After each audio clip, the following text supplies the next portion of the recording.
За одоо та бүхэнд Ari Medical компани Ari L10 загварын өвчний хяналтын мониторыг танилцуулъя.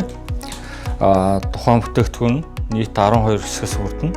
За ээж үрдэлт нь цахилгааны тэжээл, гарын авлага, мөн батарей, агарын хоолой, том хүн болон хүүхдийн даралтын манжет, биеийн халуун хэмжээгч, пульс оксиметр, түүний уртсагч нь байна. Зүрхний хэмжилтийн кабель гэсэн нийт 12 хэсгээс бүрдэж байна. Одоо та бүхэнд тухайн холболтуудыг хийгээд асааж үзүүлье. Бүхэл бүрдэл хэсгийг хэрэглэгч маань эхлээд ямар нэгэн гэмтэлтэй хэсгийг сайтар шалгах хэрэгтэй. За үүний дараа батарейг та бүхэнд одоо суйрлуулж үзүүлье. Батарей бол зүүн бүтээгдэхүүн монитор маань зүүн талд байгаа тагийг онгоолгоод батарейгаа шургуулж хийн. Тэгээд зөөлөн түлхээд батарей маань ингээд суурлагдсан байгаа.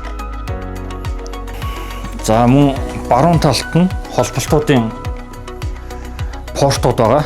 За эдгээр портууд бүгд өнгөөр ялгагдсан байгаа. Тэгээд өнгөөр нь ялгаад хийхэд болно. За шар өнгө нь биеийн дулаан хэмжигч байгаа. За үүний дараа даралтын хоолойг хийж үзүүлье. Хоолой маань хоёр үзүүртэй байгаа. Нэг нь нарийн болон бүдүүн хэсэг байгаа. Нарийн хэсэг нь болохоор аппарат руу орж байгаа. За агарын хоолойны бүдүүн хэсэг нь болохоор манжет руу орох ёстой. За одоо цөмрөө том хүн яхыг холбож үзье.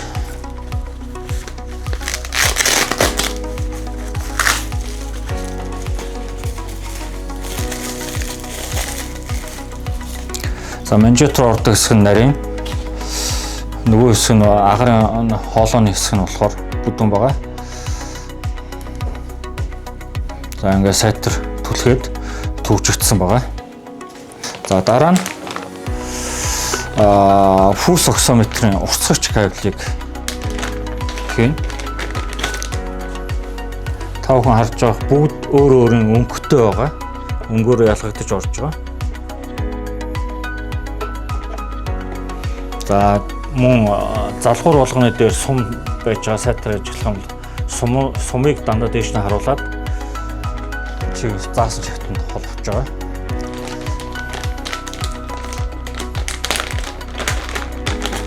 За пульс оксиметрийн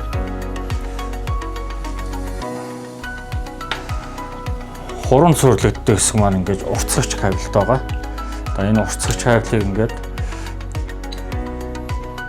мөн адил сумны чигт нь холбож өгнө. Сайтар түлхэж явуулснаа энэ төгжөөний хэсгийг доош нь дарж төгжиж бэлэн болгоно. За үүний дараа зүрхний цахилгаан хвшлэхийг электродтой холбох 5 өнгөтэй кабелийг холбоно. За сумыг та бүхэн ингээ харж байгаа бол дээр нь сум байж байгаа. Сумыг төхөөрөмжний чигт дээш нь харуулan ховлолтой байгаа ховлоор нь түлхэж оруулна. За ингээд бүх холболт хийгдсэний дараа тэжээлийн кабелийг холбоно. За мониторын ар хэсэгт тэжээлийн холболтын хэсэг байж байгаа. Тэжээлийн кабелийн түгжийг дээш нь болгоод кабелээ залгасны дараа түгжийг доош нь оруулж өгнө.